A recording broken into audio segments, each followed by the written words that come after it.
read for you by Chiquito Crasto. The Dualists by Bram Stoker. Bis dat qui non cito dat. There was joy in the house of Bub. For 10 long years had Ephraim and Sophonisba Bub mourned in vain the loneliness of their life. Unavailingly had they gazed into the emporia of baby linen, and fixed their searching glances on the basket-makers' warehouses where the cradles hung in tempting rows. In vain had they prayed and sighed and groaned, and wished and waited and wept, but never had even a ray of hope been held out by the family physician. But now at last the wished-for moment had arrived. Month after month had flown by on leaden wings, and the destined days had slowly measured their course. The months had become weeks, the weeks had dwindled down to days. The days had been attenuated to hours. The hours had lapsed into minutes, the minutes had slowly died away, and but seconds remained. Ephraim Bubb sat cowering on the stairs, and tried with high-strung ears to catch the strain of blissful music from the lips of his firstborn. There was silence in the house, silence as of the deadly calm before the cyclone. Ah, Ephraim Bubb, little thinkest thou that another moment may for ever destroy the peaceful, happy course of thy life, and open to thy too craving eyes the portals of that wondrous land where childhood reigns supreme, and where the tyrant infant, with the wave of his tiny hand and the imperious treble of his tiny voice, sentences his parent to the deadly vault beneath the castle moat. As the thought strikes thee, thou becomest pale. How thou tremblest as thou findest thyself upon the brink of the abyss! Wouldst that thou could recall the past! But hark! The die is cast for good or ill. The long years of praying and hoping have found an end at last. From the chamber within comes a sharp cry, which shortly after is repeated. Ah! Ephraim, that cry is the feeble effort of childish lips as yet unused to the rough worldly form of speech to frame the word father. In the glow of thy transport all doubts are forgotten, and when the doctor cometh forth as the harbinger of joy, he findeth thee radiant with new-found delight. My dear sir, allow me to congratulate you, to offer twofold felicitations. Mr. Bubb, sir, you are the father of twins. Halcyon days. The twins were the finest children that were ever seen, so at least said the cognoscenti, and the parents were not slow to believe. The nurse's opinion was in itself a proof. It was not, ma'am, that they were fine for twins, but they were fine for singles, and she had ought to know, for she had nussed a many in her time, both twins and singles.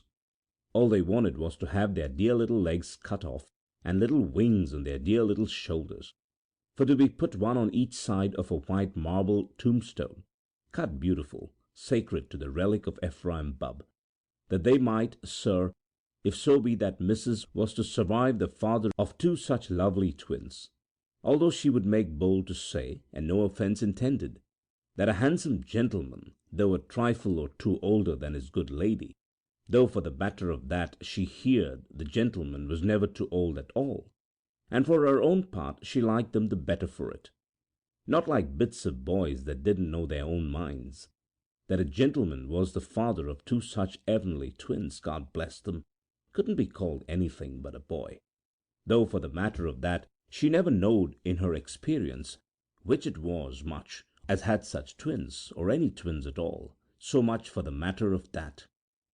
The twins were the idols of their parents, and at the same time their pleasure and their pain. Did Zerubbabel cough, Ephraim would start from his balmy slumbers with an agonized cry of consternation, for visions of innumerable twins black in the face from croup haunted his nightly pillow. Did Zachariah rail at ethereal expansion, Sophonisba with pallid hue and dishevelled locks would fly to the cradle of her offspring. Did pins torture or strings afflict, or flannel or flies tickle, or light dazzle, or darkness affright, or hunger or thirst assail the synchronous productions, the household of Bub would be roused from quiet slumbers or the current of its manifold workings changed. The twins grew apace, were weaned, teethed, and at length arrived at the stage of 3 years. They grew in beauty, side by side. They filled one home, etc. Rumours of war. Harry Murford and Tommy Santon lived in the same range of villas as Ephraim Bubb. Harry's parents had taken up their abode in number 25. Number 27 was happy in the perpetual sunshine of Tommy's smiles, and between these two residences Ephraim Bubb reared his blossoms, the number of his mansion being 26. Harry and Tommy had been accustomed from the earliest times to meet each other daily. Their primal method of communication had been by the housetops, till their respective sires had been obliged to pay compensation to Bubb for damages to his roof and dormer windows, and from that time they had been forbidden by the home authorities to meet, whilst their mutual neighbour had taken the precaution of having his garden walls pebble-dashed and topped with broken glass to prevent their incursions. Harry and Tommy, however, being gifted with daring souls, lofty, ambitious, impetuous natures, and strong seats to their trousers, defied the rugged walls of Bubb and continued to meet in secret. Compared with these two youths, Castor and Pollux, Damon and Pythias, Eloisa and Abelard, are but tame examples of duality or constancy and friendship. All the poets from Hyginus to Schiller might sing of noble deeds and desperate dangers held as not for friendship's sake, but they would have been mute had they but known of the mutual affection of Harry and Tommy. Day by day, and often night by night, would these two brave the perils of nurse and father and mother, of whip and imprisonment, and hunger and thirst, and solitude and darkness, to meet together. What they discussed in secret none other knew. What deeds of darkness were perpetrated in their symposia none could tell. Alone they met, alone they remained, and alone they departed to their several abodes. There was in the garden of Bubb a summer house overgrown with trailing plants, and surrounded by young poplars which the fond father had planted on his children's natal day, and whose rapid growth he had proudly watched. These trees quite obscured the summer house, and here Harry and Tommy, knowing after a careful observation that none ever entered the place, held their conclaves. Time after time they met in full security and followed their customary pursuit of pleasure. Let us raise the mysterious veil and see what was the great unknown at whose shrine they bent the knee.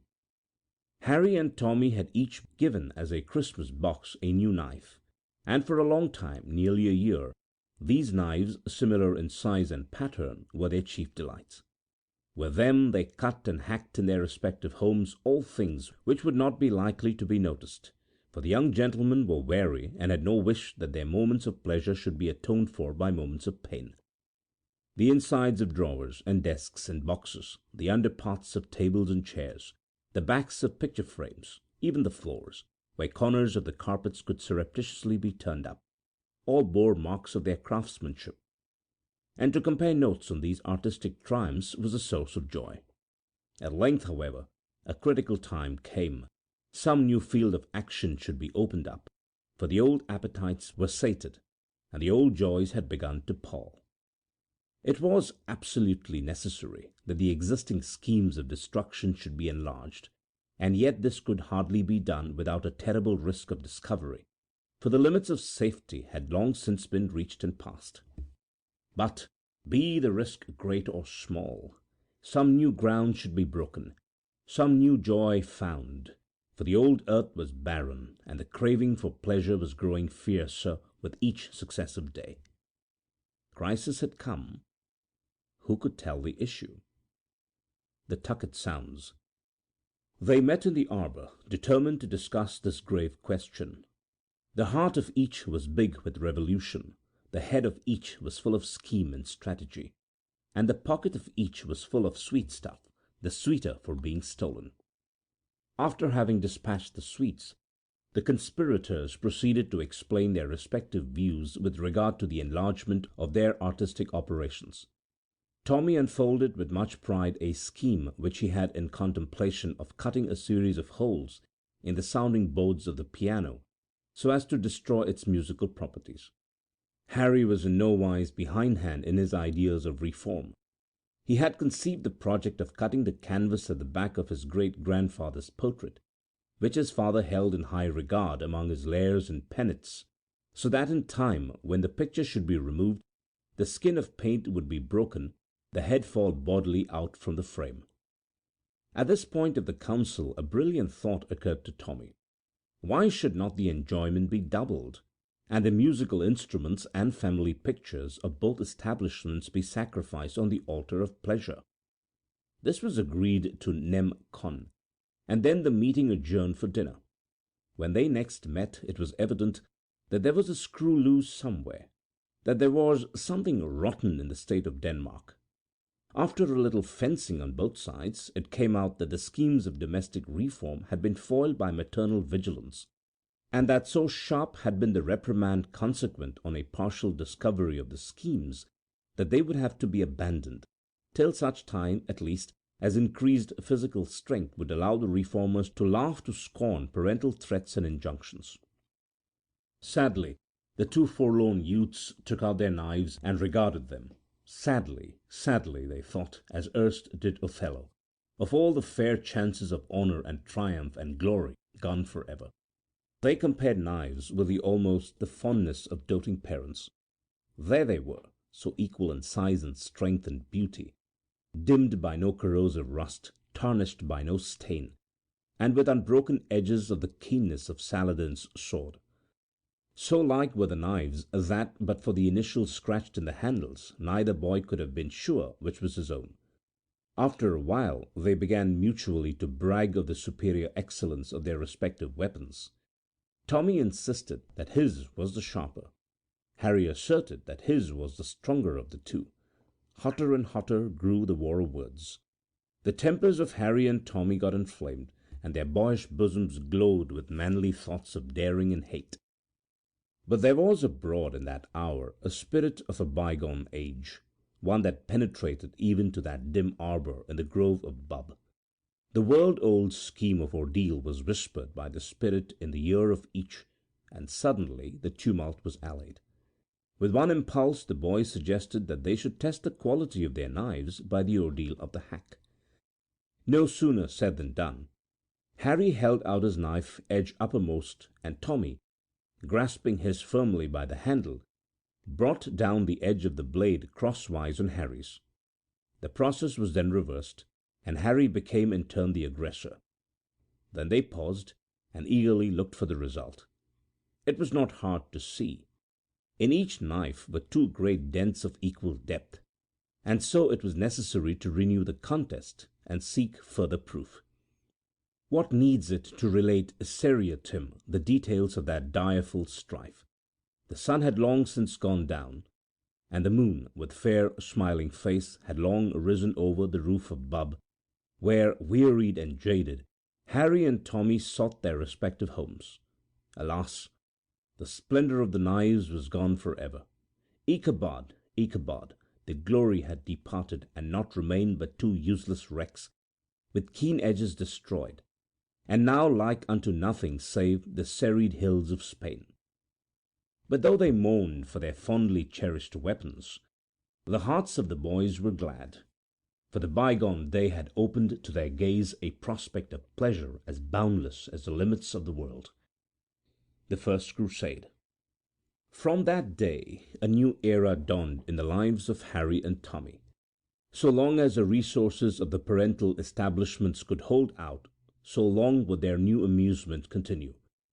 Subtly they obtained surreptitious possession of articles of family cutlery, not in general use, and brought them one by one to their rendezvous. These came fair and spotless from the sanctity of the butler's pantry. Alas! They returned not as they came. But in course of time the stock of available cutlery became exhausted, and again the inventive faculties of the youths were called into requisition. They reasoned thus. The knife game, it is true, is played out, but the excitement of the hack is not to be dispensed with. Let us carry, then, this great idea into new worlds. Let us still live in the sunshine of pleasure. Let us continue to hack, but with objects other than knives. It was done. Not knives now engaged the attention of the ambitious youths. Spoons and forks were daily flattened and beaten out of shape. Pepper castor met pepper castor in combat, and both were borne dying from the field. Candlesticks met in fray to part no more on this side of the grave. Even epignes were used as weapons in the crusade of hack. At last all the resources of the butler's pantry became exhausted, and then began a system of miscellaneous destruction that proved in a little time ruinous to the furniture of the respective homes of Harry and Tommy. Mrs. Santon and Mrs. Murford began to notice that the wear and tear in their households became excessive. Day after day some new domestic calamity seemed to have occurred. Today a valuable edition of some book whose luxurious binding made it an object for public display would appear to have suffered some dire misfortune, for the edges were frayed and broken, and the back loose if not altogether displaced. Tomorrow the same awful fate would seem to have followed some miniature frame. The day following, the legs of some chair or spider table would show signs of extraordinary hardship. Even in the nursery the sounds of lamentation were heard. It was a thing of daily occurrence for the little girls to state that when going to bed at night they had laid their dear dollies in their beds with tender care, but that when again seeking them in the period of recess, they had found them with all their beauty gone, with legs and arms amputated, and faces beaten from all semblance of human form. Then articles of crockery began to be missed. The thief could in no case be discovered, and the wages of the servants from constant stoppages began to be nominal rather than real. Mrs. Murford and Mrs. Santon mourned their losses, but Harry and Tommy gloated day after day over their spoils, which lay in an ever-increasing heap in the hidden grove of Bub. To such an extent had the fondness of the hack now grown, that with both youths it was an infatuation, a madness, frenzy. At length one awful day arrived. The butlers of the houses of Murford and Santon, harassed by constant losses and complaints, and finding that their breakage account was in excess of their wages, determined to seek some sphere of occupation where, if they did not meet with suitable reward or recognition of their services, they would at least not lose whatever fortune and reputation they had already acquired. Accordingly, before rendering up their keys and the goods entrusted to their charge, they proceeded to take a preliminary stock of their own accounts, to make sure of their accredited accuracy. Dire indeed was their distress when they knew to the full the havoc which had been wrought, terrible their anguish of the present, bitter their thoughts of the future. Their hearts, bowed down with weight of woe, failed them quite. Reeled the strong brains that had erst overcome foes of deadlier spirit than grief, and felt their stalwart forms prone on the floor of their respective sancta sanctorum. Late in the day, when their services were required, they were sought for in bower and hail, and at length discovered where they lay. But alas for justice! They were accused of being drunk, and for having, whilst in their degraded condition, deliberately injured all the property on which they could lay hands. Were not the evidences of their guilt patent to all in the hecatombs of the destroyed? Then they were charged with all the evils wrought in the houses, and on their indignant denial, Harry and Tommy, each in his own home, according to their concealed scheme of action, stepped forward and relieved their minds of the deadly weight that had for long in secret borne them down. The story of each ran that, time after time, he had seen the butler, when he thought that nobody was looking, knocking knives together in the pantry, chairs and books and pictures in the drawing-room and study, dolls in the nursery, and plates in the kitchen. Then indeed was the master of each household stern and uncompromising in his demands for justice.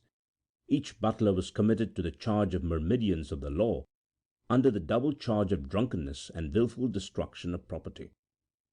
Softly and sweetly slept Harry and Tommy in their little beds that night. Angels seemed to whisper to them, for they smiled as though lost in pleasant dreams. The rewards given by proud and grateful parents lay in their pockets, and in their hearts the happy consciousness of having done their duty. Truly sweet should be the slumbers of the just. Let the dead past bury its dead. It might be supposed that now the operations of Harry and Tommy would be obliged to be abandoned. Not so, however. The minds of these youths were of no common order, nor were their souls of such weak nature as to yield at the first summons of necessity. Like Nelson, they knew not fear; like Napoleon, they held impossible to be the adjective of fools, and they revelled in the glorious truth that in the lexicon of youth is no such word as fail. Therefore, on the day following the éclaircissement of the butler's misdeeds, they met in the arbour to plan a new campaign. In the hour when all seemed blackest to them, and when the narrowing walls of possibility hedged in on every side, thus ran the deliberations of these dauntless youths. "We have played out the meaner things that are inanimate and inert. Why not then trench on the domains of life? The dead have lapsed into the regions of the forgotten past. Let the living look to themselves." That night they met when all the household had retired to balmy sleep, and naught but the amorous wailings of nocturnal cats told of the existence of life and sentience. Each bore into the arbour in his arms a pet rabbit and a piece of sticking plaster. Then, in the peaceful, quiet moonlight, commenced a work of mystery, blood, and gloom. The proceedings began by the fixing of a piece of sticking plaster over the mouth of each rabbit to prevent it making a noise, if so inclined. Then Tommy held up his rabbit by its scuffy tail, and it hung wriggling, a white mass in the moonlight. Slowly Harry raised his rabbit, holding it in the same manner, and when level with his head, brought it down on Tommy's client. But the chances had been miscalculated. The boys held firmly to the tails, but the chief portions of the rabbits fell to earth. Ere the doomed beasts could escape, however, the operators had pounced on them, and this time holding them by the hind legs, renewed the trial. Deep into the night the game was kept up, and the eastern sky began to show signs of approaching day, as each boy bore triumphantly the dead corse of his favourite bunny and placed it within its sometime hutch. Next night the same game was renewed with a new rabbit on each side, and for more than a week, so long as the hutches supplied the wherewithal, the battle was sustained. True, that there were sad hearts and red eyes in the juveniles of Santon and Murford as one by one the beloved pets were found dead, but Harry and Tommy, with the hearts of heroes, steeled to suffering and deaf to the pitiful cries of childhood, still fought the good fight on to the bitter end. When the supply of rabbits was exhausted, other munition was not wanting, and for some days the war was continued with white mice, dormice, hedgehogs, guinea pigs, pigeons, lambs, canaries, parakeets, linnets, squirrels, parrots, marmots, poodles, ravens, tortoises, terriers, and cats. Of these, as might be expected, the most difficult to manipulate were the terriers and the cats.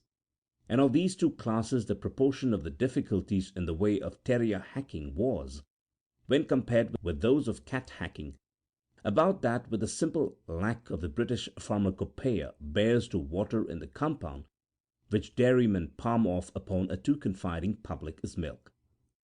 More than once when engaged in the rapturous delights of cat hacking had Harry and Tommy wished that the silent tomb could open its ponderous and massy jaws and engulf them, for the feline victims were not patient in their death agonies, and often broke the bonds in which the security of the artists rested, and turned fiercely on their executioners. At last, however, all the animals available were sacrificed, but the passion for hacking still remained. How was it all to end? A cloud with golden lining. Tommy and Harry sat in the arbour dejected and disconsolate. They wept like two Alexanders because there were no more worlds to conquer. At last the conviction had been forced upon them that the resources available for hacking were exhausted. Very morning they had had a desperate battle, and their attire showed the ravages of direful war. Their hats were battered into shapeless masses, their shoes were soleless and heelless, and had the uppers broken, the ends of their braces, their sleeves, and their trousers were frayed, and had they indulged in the manly luxury of coat tails, these too would have gone. Truly, hacking had become an absorbing passion with them. Long and fiercely had they been swept onwards on the wings of the demon of strife, and powerless at the best of times had been the promptings of good, but now heated with combat, maddened by the equal success of arms, and with the lust for victory still unsated, they longed more fiercely than ever for some new pleasure. Like tigers that have tasted blood, they thirsted for a larger and more potent libation. As they sat with their souls in a tumult of desire and despair, some evil genius guided into the garden the twin blossoms of the tree of Bub. Hand in hand, Zechariah and Zerubbabel advanced from the back door.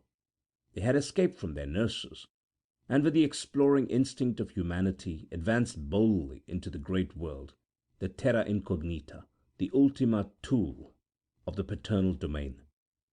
In the course of time they approached the hedge of poplars, from behind which the anxious eyes of Harry and Tommy looked for their approach, for the boys knew that where the twins were, the nurses were accustomed to be gathered together, and they feared discovery if their retreat should be cut off.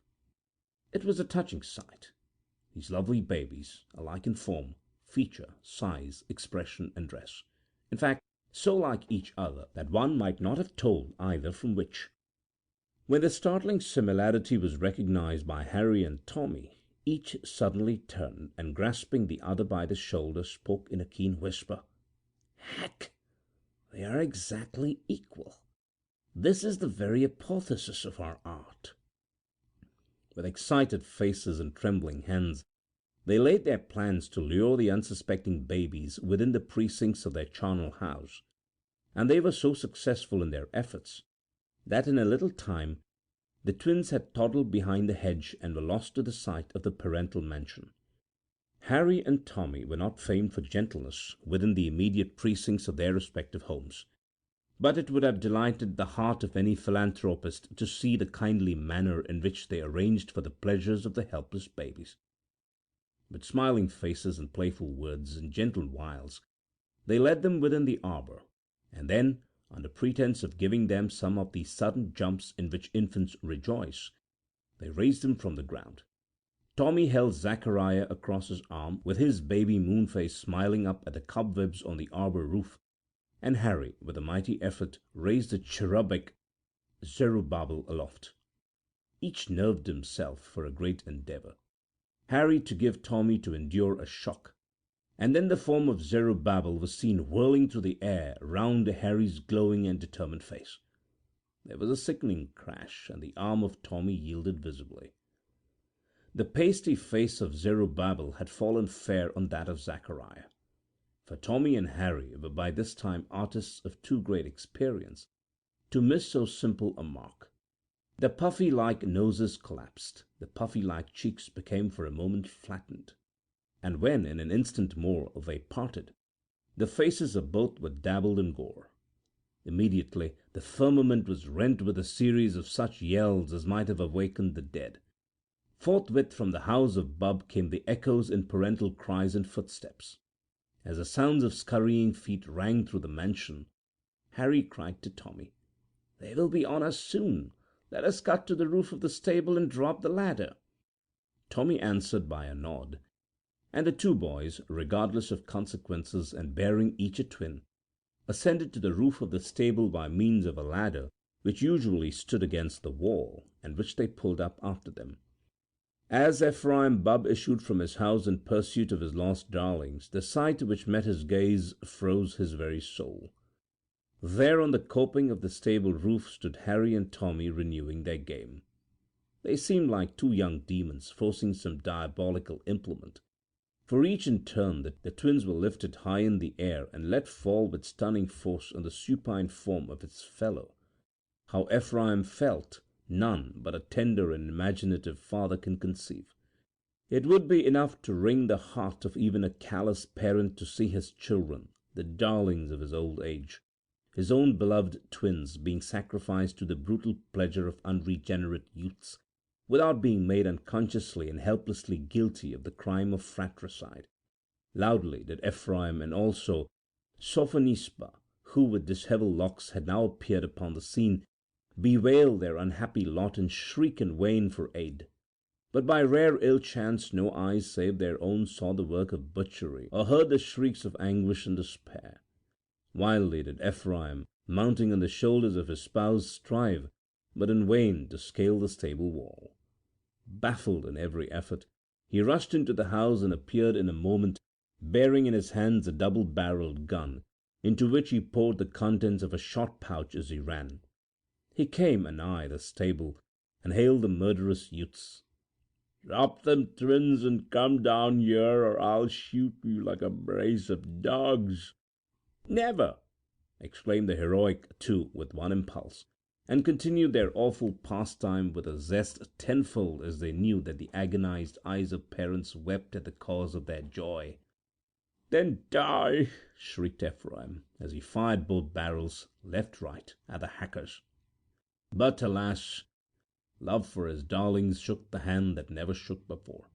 As the smoke cleared off and Ephraim recovered from the kick of his gun, he heard a loud twofold laugh of triumph, and saw Harry and Tommy, all unhurt, waving in the air the trunks of the twins.